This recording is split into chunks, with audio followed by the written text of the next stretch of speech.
Welcome to our channel. So guys, ఇప్పుడు మీ ముందుకు ఒక అప్డేట్ అయితే తీసుకొచ్చిన. ఆ అప్డేట్ ఏంటంటే, ఈరోజు కూలీ సినిమా అయితే రిలీజ్ అయ్యి ఒక్కసారి మీకు దాని గురించి ఎక్స్ప్లెయిన్ చేయాలనుకుంటున్నా. అండ్ మీరు రకరకాల రివ్యూస్ చూస్తూ ఉంటారు. అసలు ఏంటి, నిజమేనా ఇది, అబద్ధమా అనేసి కూడా మీరు అనుకోవచ్చు. కానీ ఇవాళ మీకు జెన్యున్ రివ్యూ అయితే తీసుకొచ్చాను గైస్. కూలీ సినిమా మర్చిపోతాను అనేసి కొన్ని పాయింట్స్ కూడా రాసుకొని వచ్చాను. సో మీకు జెన్యున్ రివ్యూ అయితే ఇవ్వాలనుకుంటున్నాను. ఫస్ట్ చూసుకున్నట్టయితే లోకేష్ కనకరాజ్ అండ్ రజనీకాంత్ అండ్ నాగార్జున కాంబినేషన్లో కూలీ సినిమా భారీ బడ్జెట్తో అయితే ఇవాళ అయితే రిలీజ్ అయింది. అండ్ ఇంక్లూడింగ్ వార్ 2 కూడా సినిమా రిలీజ్ అయింది. ఈ సినిమాకి కాంపిటీషన్ అని చెప్పుకోవచ్చు. సో ఈ రెండు సినిమాల్లో ఏ సినిమా నచ్చిందో మీరు కింద కామెంట్ సెక్షన్లో కామెంట్ అయితే చేయండి. అండ్ ఈరోజు చూసుకున్నట్టయితే స్టోరీ గురించి ఒకసారి డిస్కషన్ చేద్దాం. ఫస్ట్ స్టోరీ గురించి మనం డిస్కషన్ చేద్దాం. మిత్రుడు సత్యరాజ్ని ఎవరు ఎందుకు చంపారు, హీరో రజనీకాంత్ తీసుకొని ఈ క్రమంలో జరిగే సంఘటనలే కూలీ స్టోరీ.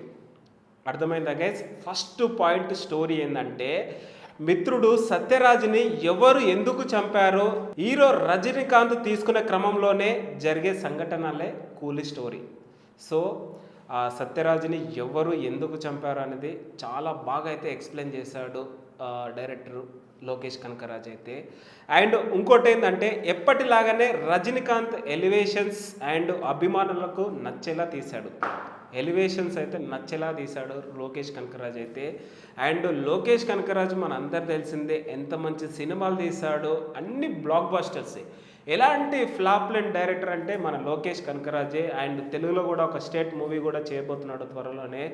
అండ్ ఈ సినిమా పైన కూడా భారీ ఎక్స్పెక్టేషన్స్ పెట్టుకున్నారు అభిమానులు. ఎందుకంటే లోకేష్ కనకరాజు డైరెక్షన్లో వస్తుంది కాబట్టి ఆ ఎక్స్పెక్టేషన్స్ రీచ్ అయ్యారని చెప్పుకోవచ్చు. కొంతమంది యావరేజ్ ఉందనేసి కూడా చెప్తున్నారు.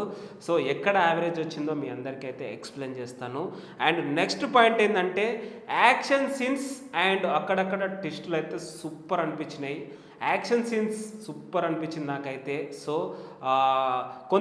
మరికొంతమంది ఏమనుకుంటున్నారంటే, సెకండ్ హాఫ్లో కొంచెం ల్యాగ్ ఉందనేసి కూడా అంటున్నారు. ఎందుకంటే స్టోరీ చాలా పెద్దది కాబట్టి ఫస్ట్ హాఫ్లో ఫట్ చాలా బాగా అయితే ఎక్స్ప్లెయిన్ చేశాడు స్టోరీ స్క్రీన్ ప్లేలో. కానీ సెకండ్ హాఫ్లో కొంచెం ల్యాగ్ అనిపించింది అనేసి అంటున్నారు. సో నాకైతే బాగానే అనిపించింది. ఎందుకంటే కంటెంట్ ఎక్స్ప్లెయిన్ చేయాలి కాబట్టి మంచిగానే ఎక్స్ప్లెయిన్ చేశాడు అనేసి నాకు అనిపించింది. మరికొంతమంది సెకండ్ హాఫ్ కొంచెం ల్యాగ్ ఉందనేసి అంటున్నారు. సో మరి మీ ఒపీనియన్కే. సో ఎందుకు ల్యాగ్ అయిందో ఏంటో మీరే చెప్పండి కామెంట్ సెక్షన్లో. అండ్ నెక్స్ట్ వచ్చేసి ఈ కథ ఎప్పటి నుంచో లోకేష్ కనకరాజ్ అయితే రాసుకున్నారు. అండ్ రజనీకాంత్ గారు ఎప్పటి నుంచో ఈ మూవీ చేస్తూ ఉన్నారు. అండ్ రజనీకాంత్ గారికి కన్నడ, తెలుగు ఫిలిం ఇండస్ట్రీలో, మలయాళం ఫిలిం ఇండస్ట్రీలో వరల్డ్ వైడ్గా ఎంత పెద్ద ఫాలోయింగ్ ఉందో మనందరూ తెలిసిందే. రజనీకాంత్ గారు అంటే మన తెలుగు ఓన్ చేసుకున్నారు. సో అలాంటిది ఒక తెలుగు స్టేట్ మూవీ అని కూడా అనుకుంటున్నారు మరి కొంతమంది అయితే. సో అలాంటిది కొంతమంది యావరేజ్ ఉందనేసి చెప్తుంటే నాకు కొంచెం బాధ అనిపించింది. సో ఈ స్టోరీ గురించి అండ్ ఈ మూవీ టెక్నీషియన్స్ గురించి ఎక్స్ప్లెయిన్ చేయడానికైతే మీ ముందుకు వచ్చాను. అండ్ నెక్స్ట్ మాట్లాడుకున్నట్టయితే, అనిరుద్ మ్యూజిక్ డైరెక్టర్ అయితే సూపర్గా ఇచ్చాడు మ్యూజిక్ అయితే. కొన్ని ప్లేసెస్లలో బీజిఎం అయితే చించి పడేశారు. కొన్ని ప్లేస్లలో బీజిఎం బాగాలేదనేసి అంటున్నారు. మేబీ ఎందుకు బాగాలేదో మరి ఏంటో మరి వాళ్ళకే తెలియాలి. అండ్ నెక్స్ట్ ఈ యాక్షన్ సీన్స్ కానీ, ఎమోషనల్ సీన్స్ కానీ, ఫస్ట్ హాఫ్లో ఒక ట్విస్ట్ అయితే ఉంటుంది. అంటే ఇంటర్వెల్ బ్యాంక్ ఒక ట్విస్ట్ అయితే ఉంటుంది. సూపర్ అనిపించింది. అండ్ రజనీకాంత్ గారు ఎమోషనల్ సీన్స్లో చించి పడేశాడు గైస్. అండ్ ఇంకోటి, మరికొంతమందికి డిసప్పాయింట్ ఏంటంటే, మేబీ నాకు కూడా కొంచెం డిసప్పాయింట్ ఏంటంటే, మన కింగ్ నాగార్జున గారికి అనుకున్నంత సీన్స్ అయితే లేవు, ఎలివేషన్స్ కూడా లేవు. సో మేబీ కొంచెం డిసప్పాయింట్ అనిపించింది నాకు. కింగ్ నాగార్జున గారిని, మన నాగార్జున గారిని ఇంకొంత వాడుకుంటే బాగుంటుందేమో అనేసి నాకు అనిపించింది. And obviously Shruti Haasan and Pooja Hegde song ఉంటుంది గాయస్. అసలు ఆ సాంగ్ అసలు ఏమన్నా తీసాడా, అసలు సూపర్ అనిపించింది ఆ సాంగ్ నాకు. ఓవరాల్గా సినిమాలో పూజా హెగ్డే సాంగ్ అయితే సూపర్ అనిపించింది నాకు. అంటే స్టోరీ కన్నా ఇంకా ఈ సాంగ్ అయితే సూపర్ అనిపించింది గైస్ నాకైతే. సో సూపర్గా అనిపించింది.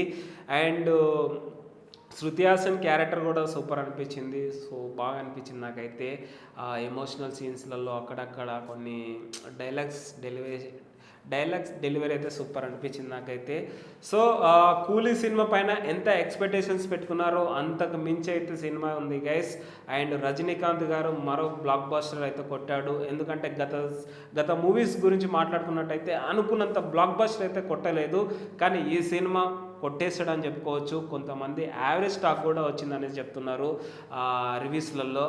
సో నేను రేటింగ్ ఎంత ఇవ్వాలనుకుంటున్నానంటే ఓవరాల్గా 5కి 2.5 ఆర్ 3 ఇవ్వాలనుకుంటున్నాను. అండ్ లోకేష్ కనకరాజు గారు అయితే screen play, dialogues, action scenes అన్నీ చించి పడేశాడు.